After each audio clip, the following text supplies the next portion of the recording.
terkejut dan shock saat mendengar pertama kali ucapan Mas Fahrul.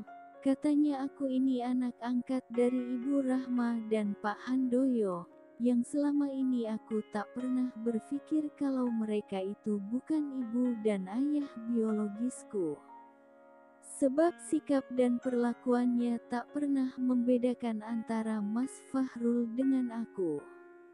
Tetapi, status rahasiaku ini terkuak saat Mas Fahrul berusaha menguasai ragaku, dan akhirnya aku harus memasrahkan mahkotaku kepadanya. Nah, bagaimana kisah serunya? Yuk simak sampai tuntas ceritanya ya. Kenalin dulu, namaku Reza, saat ini umur 26 tahun. Jujur, waktu nikah aku sudah gak asli lagi. Bukan calon suamiku yang mengambilnya, tapi Mas Fahrul, kakak angkatku. Bukan hanya Mas Fahrul saja yang ngerasain, tetapi setelah tahu kalau aku sudah difaki Mas Fahrul, Pak Handoyo, yang notabene ayah angkatku juga gak mau ketinggalan. Ia ikut-ikutan juga ngincifin maduku. Itu memang cerita suramku. Tapi anehnya bukan sekedar cerita masa lalu yang tinggal kenangan saja, karena sampai saat ini, setelah aku punya suami pun, Pak Handoyo masih juga suka menggangguku. Sedangkan Mas Fahrul sendiri, sejak dia jatuh dari motor dan kakinya patah, sudah gak lagi. Aku diadopsi oleh Pak Handoyo sejak aku masih bayi. Sebenarnya yang berkeinginan itu Bu Rahma, istrinya Pak Handoyo. Waktu itu aku lahir dalam keadaan yatim piatu. Bapakku meninggal sewaktu aku masih dalam kandungan. Ibuku sendiri meninggal saat melahirkanku. Selain merasa kasihan, Bu Rahma ingin punya anak perempuan tanpa harus melahirkan. Untuk alasannya aku kurang tahu pasti. Karena aku sendiri tahu kalau ternyata anak angkat setelah besar. Hingga waktu aku kelas 2 SMA peristiwa memilukan itu terjadi. Mas Fahrul dengan secara faksa memetik kelopak bunga mawar yang lagi mekar-mekarnya. Kenapa pada akhirnya aku memberikan? Karena aku merasa Mas Fahrul sudah baik sama aku, padahal aku hanya adik angkatnya. Selang waktu gak lama, waktu itu sore hari, Pak Handoyo masuk kamarku. Pura-pura tanya sudah berapa kali aku sama Mas Fahrul. Rupanya kemarin Pak Handoyo melihat saat aku dan Mas Fahrul masuk kamarku. Dan ujung-ujungnya, Pak Handoyo juga minta hal yang sama. Terus, kenapa aku kasih juga? Yah, karena aku merasa sudah berhutang budi. Karena selama ini Pak Handoyo lah yang ngurus dan membiayai hidupku. Aku berpikir, jika gak aku kasih, aku merasa jadi anak angkat yang gak tahu diri. Saat itu, pikiran bocahku mengatakan, dengan seperti itulah satu-satunya cara untuk membalas budi. Tapi ternyata gak cukup sampai di situ saja. Setiap saat Mas Fahrul dan Pak Handoyo masih minta. Bahkan setelah Mas Fahrul sudah nikah pun masih tetap saja sering ngajak aku pasar-pasaran. Jujur saja, karena sudah hampir menjadi kebiasaan, lama-lama aku pun mulai bisa menikmati. Di usiaku yang masih belasan, aku belum bisa berpikir jauh.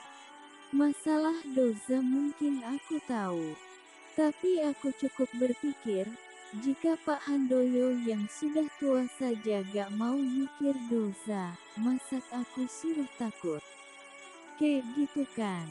Sampai aku punya pacar, Pak Handoyo dan Mas Fahrul masih minta terus. Hingga pada akhirnya, perbuatan kami membuahkan masalah. Aku berbadan dua, alias Halim. Pak Handoyo dan Mas Fahrul pun panik. Siapa yang mau bertanggung jawab? Sementara kami gak tahu pasti, itu anak siapa. Waktu itu aku hanya bisa nangis saja. Pak Handoyo bermaksud mengajakku ke dukun urut tapi aku tolak. Aku masih mau hidup, setidaknya itu yang aku bela dari aku.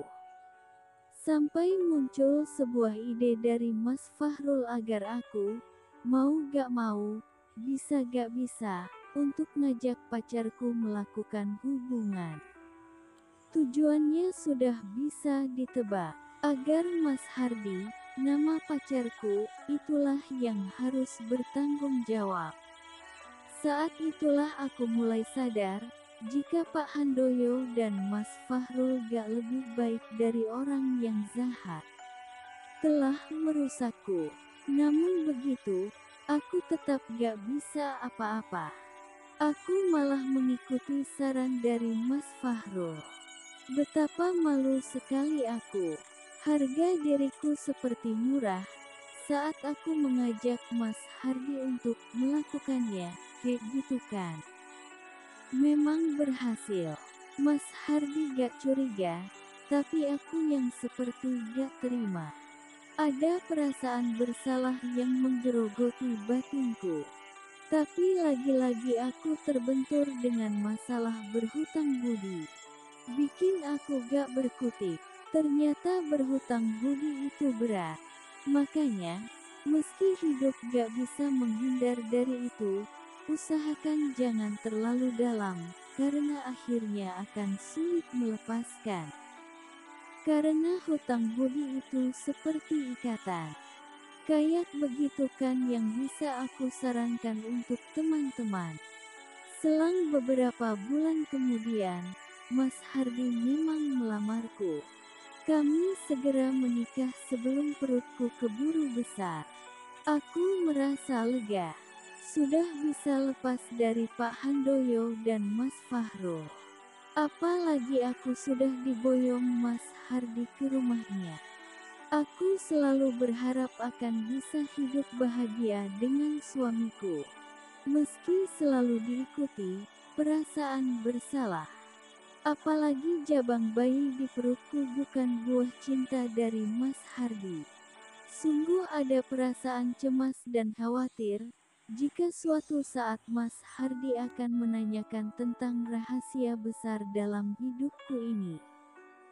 Setelah anakku lahir, beberapa bulan kemudian, Pak Handoyo telpegen aku, katanya Mas Fahrul dapat musibah. Ia mengalami kecelakaan. Aku diminta ke rumah sakit untuk menjenguknya. Aku berpikir, seperti apapun dia, tetap saja aku anggap kakakku sendiri, jadi aku tetap gak tega. Aku ke sana, ke rumah ibu. Dan memang benar saja, Mas Fahrul mengalami kecelakaan. Tapi selamat, hanya kakinya yang patah. Sebenarnya setelah besok dari rumah sakit aku mau pulang. Tapi ibuku melarang. Aku disuruh menginap barang semalam. Apalagi ibu masih ingin menimang cucunya. Meski dalam hati aku menjerit, karena Abimanyu, nama anakku, bisa jadi anaknya Pak Handoyo. Maka dengan sangat terpaksa aku nurutin ibu. Hanya yang aku sesalkan kenapa aku diperbolehkan oleh suamiku untuk pulang ke rumah ibu duluan. Yah, karena alasannya yang bikin aku gak bisa nyegah. Besok suamiku harus kerja. Jadi begitulah, Mas Hardi pulang ke rumah sendiri, sedang aku pulang ke rumah ibu. Malam hari, aku tidur di kamarku yang dulu. Karena ibu sering nengok Abimanyu, maka pintu pun gak aku kunci. Lagian aku sudah gak menaruh curiga sama Pak Handoyo. Kupikir dia sudah tobat. Mungkin jam 11, aku dan Abimanyu sudah pulas. Tiba-tiba kupingku mendengar pintu terbuka perlahan. Karena kebetulan pintu kamarku selalu mengeluarkan bunyi kalau dibuka maupun ditutup. Kukira ibu yang masuk, makanya aku enggan membuka mata. Keadaan mataku benar-benar berat. Dari sore Abimanyu rewel terus. Tapi tiba-tiba aku merasakan ada tangan yang menyentuh bahuku. Aku kaget. Seketika aku membuka mata dan terperanjat, kemudian langsung bangun. Aku melihat Pak Handoyo sudah peringas-peringis di dekatku. "Bapak mau ngapain?" tanyaku sambil bergeser merapat ke tembok. "Bapak kangen sama kamu, Nduk, kayak gitu kan," jawabnya sambil melehai vas kain zawurungnya. Aku mulai panik. Sebenarnya bisa saja aku teriak manggil ibu, tapi aku malah ragu. Kalau ibu tahu, khawatirnya bapak justru nekat dan cerita semuanya. "Jangan Pak, aku sudah punya suami," kayak gitu kataku mencoba menyadarkan orang tua ini.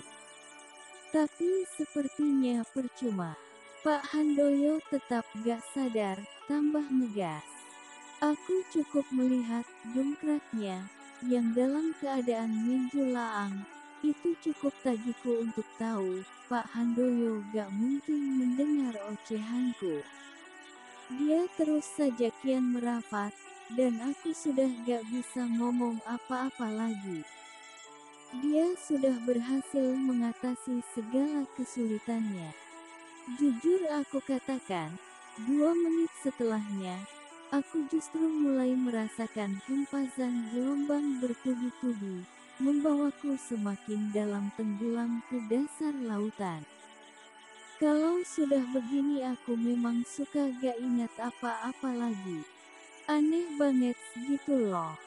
Semua ini gara-gara Pak Handoyo, bukan saja punya keahlian tersendiri dalam hal mengarungi samudera, tapi sejujurnya ia memang lebih jago jika dibandingkan Mas Fahrul maupun Mas Hardi. Sungguh luar biasa.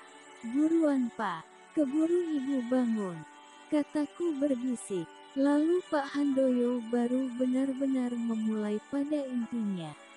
Tapi sebelumnya aku siapkan PO-PO Abi, bukan untuk mengganti kalau dia PPZ, melainkan untuk persiapan tutup MULU-ku, karena biasanya aku suka gak sadar ngeluarin suara-suara aneh dari mulutku. Hingga berikutnya, semua terulang kembali. Dan aku harus mendehaf mulutku lagi sambil menggeleng-gelengkan kepala berulang kali. Seperti biasa, aku mesti lupa diri. Dan gak bisa berlama-lama bertahan menjaga keindahan alam fantasi. Kulepaskan saja semua energi, dan pada akhirnya aku jatuh sendiri, terhulai. Setelahnya Pak Handoyo keluar kamar, dan aku tidur lagi. Namun selang beberapa menit kemudian, dia kembali lagi, lagi.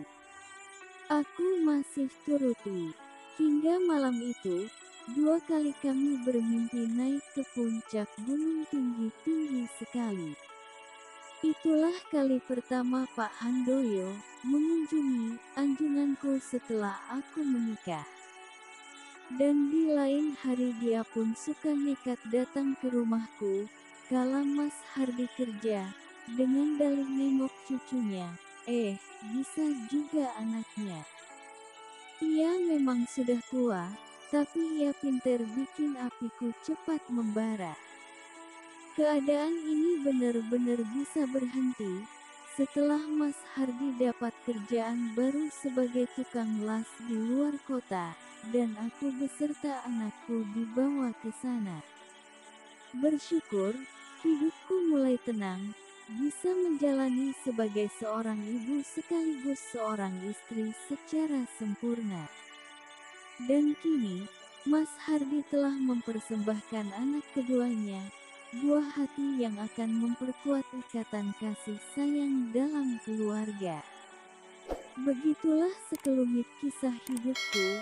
Semoga teman-teman bisa menyaring isinya, bisa menjadi pelajaran hidup. Buanglah yang tidak pantas, ambil sisi positifnya jika dirasa memang ada. Sekian dan terima kasih.